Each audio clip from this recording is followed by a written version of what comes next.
ಕೇವಲ 14 ವರ್ಷದ ಹುಡುಗನ ಮ್ಯಾಲ ಕೇಂದ್ರ ಸರ್ಕಾರ FIR ಮಾಡಿಸ್ತಂದ್ರೆ ಆ 14 ವರ್ಷದ ಹುಡುಗ ಏನು ಮಾತಾಡಿರ್ಬೋದು ಅಂತೇಳಿ ವಿಚಾರ ಭಾಳಷ್ಟು ಎಲ್ಲರಲ್ಲೂ ಬರ್ತಕ್ಕಂಥದ್ದು ಸಾಮಾನ್ಯ.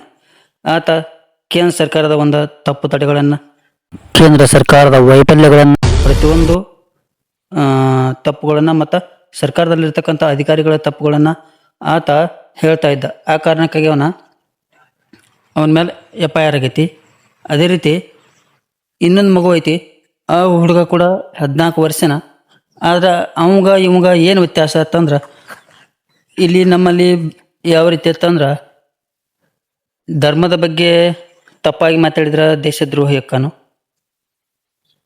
ಸರ್ಕಾರದ ಬಗ್ಗೆ ತಪ್ಪಾಗಿ ಮಾತಾಡಿದ್ರೆ ದೇಶದ್ರೋಹಿ ಹಕ್ಕನು, ಅದರೊಳಗನ ಮೋದಿ ಪರವಾಗಿ ಮಾತಾಡಿದ್ರೆ ಅಂಧಭಕ್ತ, ಕಾಂಗ್ರೆಸ್ ಪರವಾಗಿ ಮಾತಾಡಿದ್ರೆ ಗುಲಾಮ, ಈ ರೀತಿ ಸಾಮಾನ್ಯ ಇದ್ದದ್ದು ಇರತಾವು. ಆದ್ರೆ ಕೇವಲ ಅಶ್ವಮೇಧ್ ಗೌತಮ್ ಅಂತಕ್ಕಂಥ ಲಕ್ನೋ ಹುಡುಗನ ಮೇಲೆ FIR ಮಾಡಿರ್ತಕ್ಕಂಥವ್ರು ಯಾರಂದ್ರೆ ಇದೇ ಸೆಂಟ್ರಲ್ ಗೌರ್ಮೆಂಟ್ದ ರಾಜಕಾರಣಿಗಳಿಂದಾಗಿ ಆ ಹುಡುಗನ ಮೇಲೆ FIR ಆಗೈತಿ. ನೋಡ್ರಿ, ಆತ ನಮ್ಮ ಭಾರತದಲ್ಲಿರ್ತಕ್ಕಂಥ ಡಾಕ್ಟರ್ BR ಅಂಬೇಡ್ಕರ್ ಅವರು ರಚನೆ ಮಾಡಿರ್ತಕ್ಕಂಥ ಸಂವಿಧಾನವನ್ನು ಓದ್ಕೊಂಡ, ಅದರೊಳಗಿರ್ತಕ್ಕಂಥ ಕಾನೂನನ್ನ, ವಿಧಿಗಳನ್ನು ನೋಡ್ಕೊಂಡ, ಕಾನೂನಿನ ಒಳಗಡೆ ಬರ್ತಕ್ಕಂಥ ಕೆಲವೊಂದಿಷ್ಟು ಸ್ವಾತಂತ್ರ್ಯವನ್ನು ಬಳಸ್ಕೊಂಡ, ವಾಕ್ ಸ್ವಾತಂತ್ರ್ಯವನ್ನು ಬಳಸ್ಕೊಂಡ, ಸರ್ಕಾರದ ಒಂದು ತಪ್ಪು ತಡೆಗಳನ್ನು ಹೇಳಿದ್ದಕ್ಕೆ ಆತನ ಮೇಲೆ FIR ಆಗೈತಿ.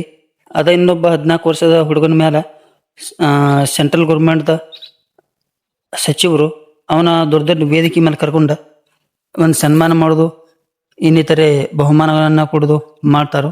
ಅಂದ್ರೆ ನಮ್ಮ ಸರ್ಕಾರಕ್ಕೆ ಬೇಕಾಗಿರೋದು ಅವ್ರ ಪರವಾಗಿ ಮಾತಾಡುವಂಥ ವ್ಯಕ್ತಿಗಳ ಹೊರತ ಅವರ ತಪ್ಪುಗಳನ್ನು ಎತ್ತಿ ಹಿಡ್ತಕ್ಕಂಥ ವ್ಯಕ್ತಿಗಳಲ್ಲ ಅನ್ನೋದು ಈ ಒಂದು 14 ವರ್ಷದ ಹುಡುಗನ ಮೇಲೆ FIR ಮಾಡಿದ್ರೆ ಈ ಒಂದು ವಿಷಯದ ಮ್ಯಾಗ ಗೊತ್ತಾಗತ್ತೆ. ನೋಡ್ರಿ, ನಾವು ಸಾಮಾನ್ಯವಾಗಿ ಯಾರೇ ಇರಲಿ ಅವ್ರ ಪರವಾಗಿ ಮಾತಾಡಿದೀವತ್ತಂದ್ರೆ ಅವ್ರು ನಮ್ಮನ್ನು ಸರಿ ಅಂತ ಹೇಳ್ತಾರೋ. ಅಕಸ್ಮಾತ್ತಾಗಿ ನಾವು ಅವ್ರ ವಿರುದ್ಧವಾಗಿ ಮಾತಾಡಕ್ಕೆ ಚಾಲೂ ಮಾಡಿದೀವತ್ತಂದ್ರೆ ಆವಾಗ ಅವರು ನಮ್ಮ ಮ್ಯಾಗ ಸಾಮಾನ್ಯವಾಗಿ ಕೋಪಗೊಳ್ಳೋದು ಸಾಮಾನ್ಯ ಅಂತ ಹೇಳ್ಬೋದು. ಅದ ನೋಡ್ರಿ, ಈ ಲಕ್ನೋ ಹುಡುಗ ಏನಲ್ಲ ಅಶ್ವಮೇಧ್ ಗೌತಮನವ, ಅವಾಗ 2.4 ಮಿಲಿಯನ್ ಏನಂದ್ರೆ ಫಾಲೋವರ್ಸ್ ಅದಾರ ಇನ್ಸ್ಟಾ ಒಳಗೆ.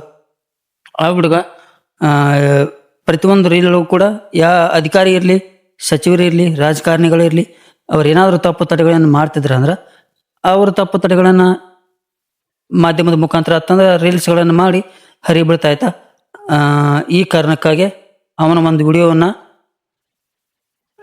ಬ್ಯಾನ್ ಮಾಡಿ ಅದೇ ರೀತಿ ಅವನ ಮೇಲೆ FIR ಮಾಡಿರ್ತಕ್ಕಂಥದ್ದು ಇತ್ತೀಚೆಗೆ ನಡೆದಿರ್ತಕ್ಕಂಥ ಒಂದು ಘಟನೆ.